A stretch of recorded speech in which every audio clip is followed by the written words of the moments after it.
Assalamualaikum warahmatullahi wabarakatuh. Om Swastiastu, Salam, salam nama budaya, salam kebajikan untuk kita semua. Rahayu, rahayu, rahayu. Baik, kita mulai ke tema kita tentang Cokro Manggilingan.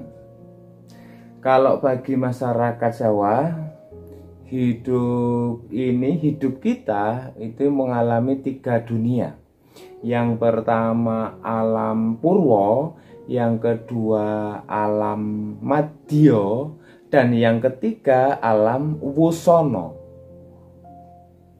Alam purwo itu alam sebelum kita hadir di muka bumi ini.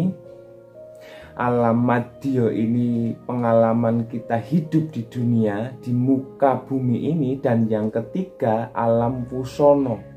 Alam wusono itu alam nanti setelah kita meninggal, setelah kita hidup.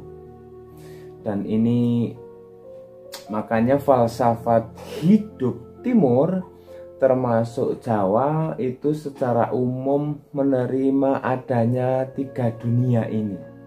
Bandingkan nanti dengan filsafatnya barat tertentu yang hanya menerima alam madya saja atau alam sahadah kalau bahasa Arabnya. Jadi tidak mau membahas alam purwo, tidak mau membahas alam wusono karena dianggap 2 alam ini metafisik, dan yang metafisik itu nggak ada gunanya dibahas, katanya orang modern. Beberapa filosof bilang alam metafisik itu meaningless, nggak ada gunanya kalau dibahas. Mungkin ada, tapi nggak penting untuk dibahas.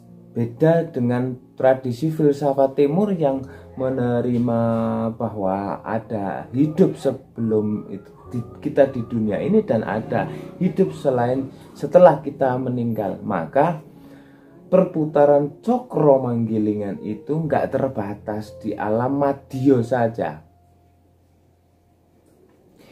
Jadi kalau teman-teman masa iya sih siklus perputaran hidup itu ada wong saudara saya, tetangga saya, teman saya, atau jangan-jangan saya sendiri merasa sejak kecil sampai sekarang hidup susah, atau saya ini orang kaya perasaan nggak pernah mengalami susah hidup, ya rasanya lancar-lancar, enak-enak saja, seneng-seneng saja. Nah itu ya kalian mungkin ngukurnya hanya di alam madya. Jangan lupa nanti ada alam wusono. Kalau kita tidak mengelola dengan baik alam madya, ya di alam wusono kita akan panen. Karena ini juga siklus Cokro Manggilingan. Jangan sampai kita tertawa hari ini, besok di alam wusono kita jungkir balik kesulitan. Bahkan dalam agama kan alam wusono, alam akhirat ini kan yang lebih hakiki dibandingkan alam madya atau dunia yang kita alami sekarang ini. Beberapa tokoh malah disebut dunia hari ini itu ya semu, tidak sejati. Dunia yang semu ini pun hari ini kan kita sibuk dengan yang lebih semu lagi, asik dengan dunia maya. Dunia maya itu kesemuan dalam kesemuan, karena dunia nyata ini sudah semu, kita malah sekarang sibuknya di dunia versi mayanya dunia, kemayaan dalam kemayaan.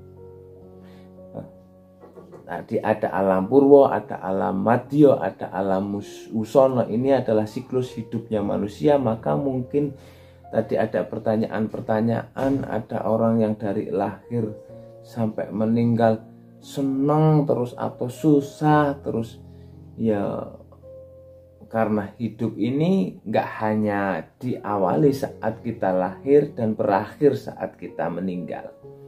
Nah, ini dasar falsafah Cokro Manggilingan. Jadi ada siklus hidup yang tidak hanya dunia ini, tapi juga ada dunia nanti. Nah, biasanya orang menjelaskan siklus hidup manusia Jawa itu melalui beberapa analogi. Analogi yang paling populer itu analogi dari tembang Jawa, khususnya mocopat. Mocopat ini masuk kategori, kalau di tembang Jawa itu ada tembang cilik, ada tembang tengahan, ada tembang gede. Nah, mocopat ini termasuk tembang cilik dan juga tembang tengahan. Nanti kalau tembang gede itu biasanya ada lewat kakawin di puisi-puisi tradisional Jawa kuno. Nah, mocopat ini ya biasanya kita kenal punya 11 jenis tembang. Yang namanya tembang itu menunjukkan tadi siklus hidupnya manusia, bagian dari cokro manggilingan. Nanti ada beberapa analogi, ada beberapa manifestasi dan tradisi sastra Jawa untuk menjelaskan cokro manggilingan ini. Jadi antara lain ya melalui tembang mocopat. Teman-teman yang sedikit-sedikit pernah belajar tentang bahasa Jawa, khususnya sastra Jawa, pas bab tembang ini mungkin pernah dengar istilah-istilah seperti Mas Kumambang, Sinom, Durmo, Pangkur, dan lain sebagainya.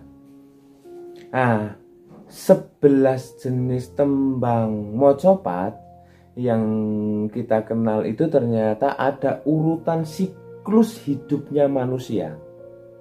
Coba kita ini ada beberapa perbedaan cara mengurutkan, tapi saya mengurutkan di versi yang lebih populer saja. Jadi hidup manusia itu diawali dari Mas Kumambang, kemudian Mijil, kemudian Sinom, kemudian Kinanti, kemudian Asmorondono, kemudian Gambuh, Dandanggulo, Durmo, Pangkur, Megadro, dan Pucung. Ini mohon maaf ya yang dari luar Jawa, yang bukan Jawa. Semoga istilah-istilah ini bisa paling tidak menjadi informasi baru atau wawasan yang baru buat teman-teman. Yang paling awali hidup manusia itu adalah Mas Kumambang. Mas Kumambang itu ya emas, itu ya kambang. Mas kambang itu kalau bahasa Indonesia bisa diterjemahkan sebagai terapung. Terapung. Jadi melayang. Jadi Mas Kumambang itu emas yang terapung. Ini digunakan untuk menjelaskan fase hidupnya manusia saat masih ada dalam kandungan ibu. Dalam hidup kita ini kan ada fase kita meringkuk 9 bulan dalam rahim ibu. Nah, ini fase Mas Kumambang. Makanya tadi ada ya, alam purwo, alam sebelum kita muncul di dunia ini.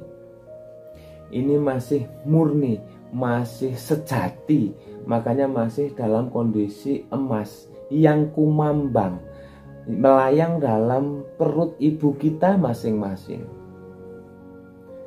Setelah Mas Kumambang ada Mijil. Mijil itu menggambarkan masa saat kita lahir. Mijil adalah fase ketika kita menjadi bayi. Itu namanya mijil. Mijil secara letterlet dalam bahasa Indonesia artinya itu muncul. Kalau sudah mijil, kemudian masuk ke fase selanjutnya, yaitu sinom. Yo, ada kata nom itu kan mungkin maksudnya muda. Ini masa kanak-kanak sampai balik, sampai remaja. Ini masa ketika manusia harus banyak belajar. Masa pembentukan jati diri. Ini masa sinom. Itu yang ketiga. Jadi setelah lahir, kemudian mengalami masa kanak-kanak sampai dewasa sampai balik. Setelah itu kinanti. Kinanti ini berasal dari kata-kata kanti, yang artinya dituntun atau dilatih. Setelah seorang manusia mencapai jenjang remaja, disitulah saatnya dibentuk jalan pikirannya, dituntun cara menjalani hidup yang benar dan baik. Ini makanya fasenya adalah fase kinanti. Setelah kinanti ada asmorondono. Asmorondono itu fase ketika sudah mulai jatuh cinta kepada lawan jenis. Jadi dari kata-kata asmoro itu kan teman-teman kan ngerti ada unsur asmaranya.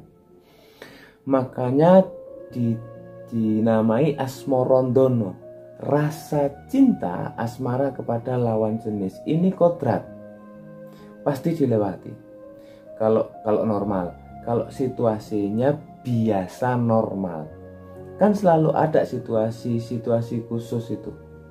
Ya situasi khusus ya membahasnya ya khusus. Secara umum ya asmorondono itu fase ketika seseorang cinta kepada lawan jenisnya. Kadang-kadang ngaji itu, yuk kita kan ngomongnya kan untuk umum, tema kebaikan, tema kebenaran yang umumnya wajarnya. Nah, ada yang mengkritik, loh kalau situasinya begini kan nggak cocok, kalau situasinya begini kan nggak pas. Situasi-situasi yang kalian sebut itu situasi yang khusus, ya dibahasnya itu khusus. Situasi khusus ya memang nggak masuk dengan kaidah-kaidah keilmuan. Pengecualian selalu pasti ada. Bukan berarti yang umum itu salah, tapi yang khusus itu tadi memang harus diolah, dianalisis secara khusus pula. Ya misalnya kan ketika saya bicara misalnya orang itu kalau ilmunya semakin tambah itu biasanya dia semakin tawadu, semakin merunduk. Terus ada yang bilang, Pak, tapi kan ada orang yang begini tambah pinter kok, tambah itu kan berarti khusus. Ini perlu dibahas khusus juga. Kenapa kok terjadi yang seperti itu? Nggak masalah, nggak salah juga pertanyaannya.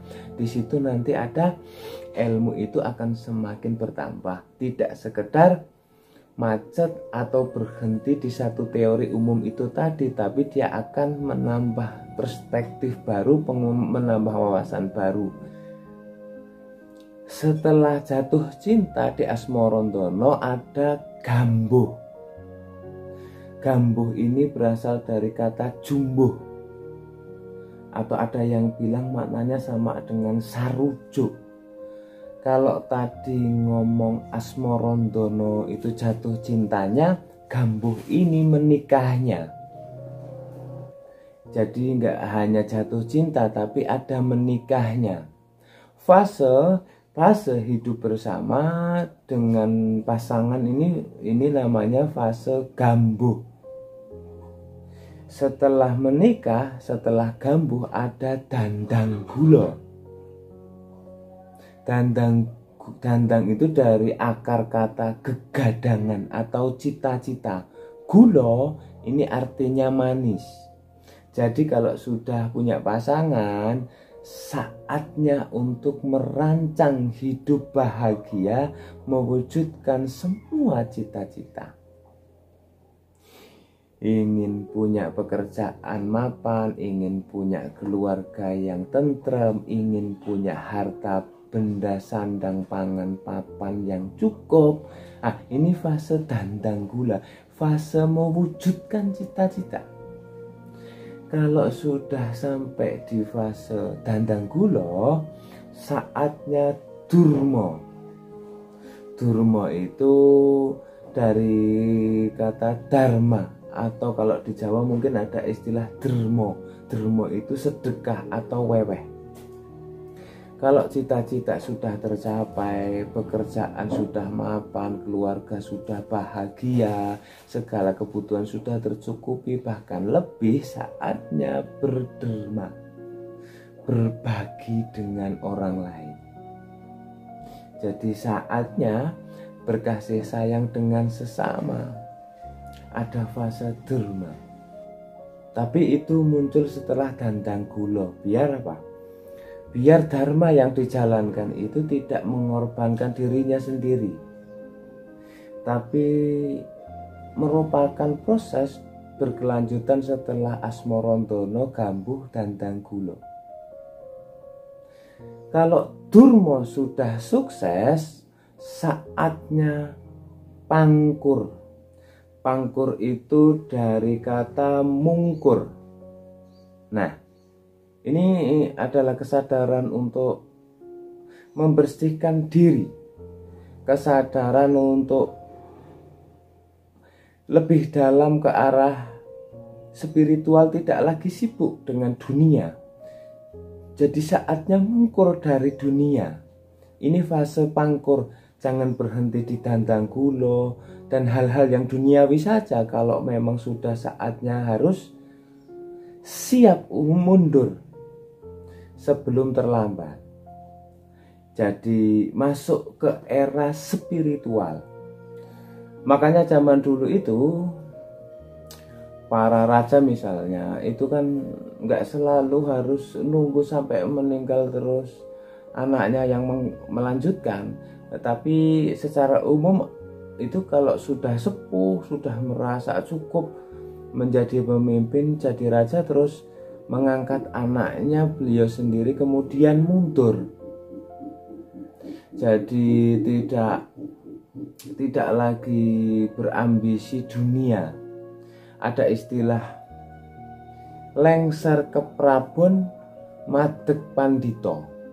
Jadi mundur dari kerajaan kemudian menjadi pendeta. Jadi menyibukkan diri dengan hal-hal spiritualitas. Nah, ini fase pangkur. Nah, puncaknya pangkur adalah megatruh. Megatruh itu ketika seseorang meninggal. Megat itu ya dari kata-kata pegat, pisah, terpisah. Terpisahnya ruh dari jasad. Ini saatnya orang kembali kepada yang maha kuasa. Namanya megatruh. Dan yang terakhir ada pucung. Pucung ini selesainya hidup kita di alam madya, yang berakhir hanya membawa kain kafan dan amal hidup kita di dunia ini.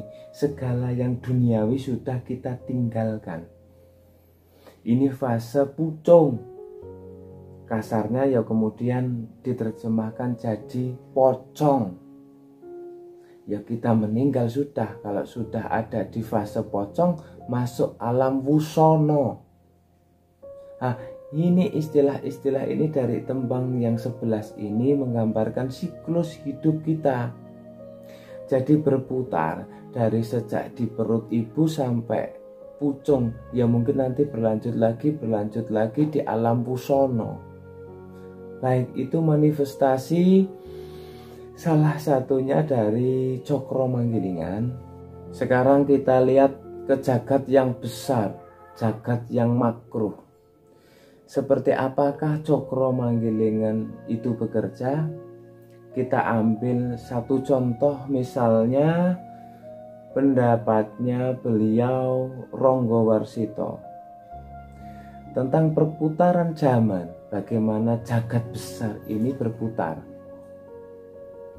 Kalau di serat Kolotido, ada mungkin teman-teman bisalah membaca serat Centini, dan di situ juga banyak mengutip pandangannya Ronggo Warsito.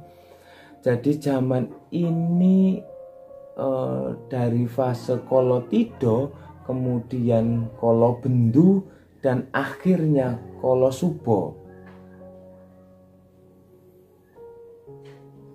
Jadi ini sebenarnya fase-fase akhir zaman. Kalau dalam Ronggowarsito, jadi fase-fase zaman yang berputar dari lahirnya satu peradaban, satu budaya sampai mengalami masa-masa akhir. Nah, masa-masa akhir itu diawali dari Kolotido. Zamannya beliau, Ronggowarsito sendiri itu munculnya zaman beliau itu zaman Kolobendu yang diawali dari Kolotido. Jadi ada Kolotido, kemudian ada Kolobendu, dan nanti mengalami perbaikan saat Kolosubo. Kolotido itu zaman egoisme. Jadi ketika orang mengejar kesenangannya saja, kebaikan dan kebenaran diremehkan. Pembedaan ini bener loh, ini salah, ini adil, kalau itu nggak adil, ini baik, kalau itu buruk, ini sudah nggak digubris lagi. Semua orang mengedepankan kepentingannya sendiri. Nah, ini zaman Kolotido. Zaman Kolotido ini muncul biasanya setelah orang menganggap stabilitas, mengalami kemapanan, kemudian muncul egoisme ingin enaknya sendiri, ingin menang terus, ingin seneng terus. Berbeda dengan era-era sebelumnya. Ini era sebelumnya kan era membentuk era apa? Era menata dan lain sebagainya. Biasanya kalau sudah mulai makmur, mulai sukses, mulai juga egoisme, mulai juga orang merasa ya sudah, ini sudah benar, ini sudah, terus masing-masing milih senangnya sendiri. Akal sehat itu dilupakan, menganggap dirinya itu selalu benar. Ini awal-awal kerusakan, ini namanya Kolotido. Kalau Kolotido semakin parah, akan muncul Kolobendu. Kolobendu ini semacam puncaknya Kolotido. Ini yang disebut zaman Edan. Oleh Ronggowarsito itu disebut zaman Edan. Jadi di zaman ini, di era Kolobendu ini, ya memang kelihatannya itu stabil, kelihatannya itu beres, tapi beres dalam ketidakberesan. Stabil tapi kelihatannya. Makanya ilustrasi zaman Edan itu kan semua orang sudah Edan. Kalau nggak ikut Edan, nggak keduman. Maka semua ingin keduman, akhirnya Edan semua. Di kalangan orang Edan semua, itu yang waras, itu yang dianggap Edan. Karena semua Edan, ya ketoke sama semua, kelihatannya beres semua, tapi beres dalam ketidaksadaran. Di antara cirinya itu ketidakadilan demi kenyamanan sebagian orang. Kemewahan dipertontonkan. Jeritan yang lemah dan tertindas tidak dihiraukan. Penjahat dipandang sebagai pahlawan, dan orang yang jujur malah ditertawakan dan disingkirkan. Tata nilai dan tata kebenaran itu dijungkir balikkan. Ini zaman Kolobendu sudah.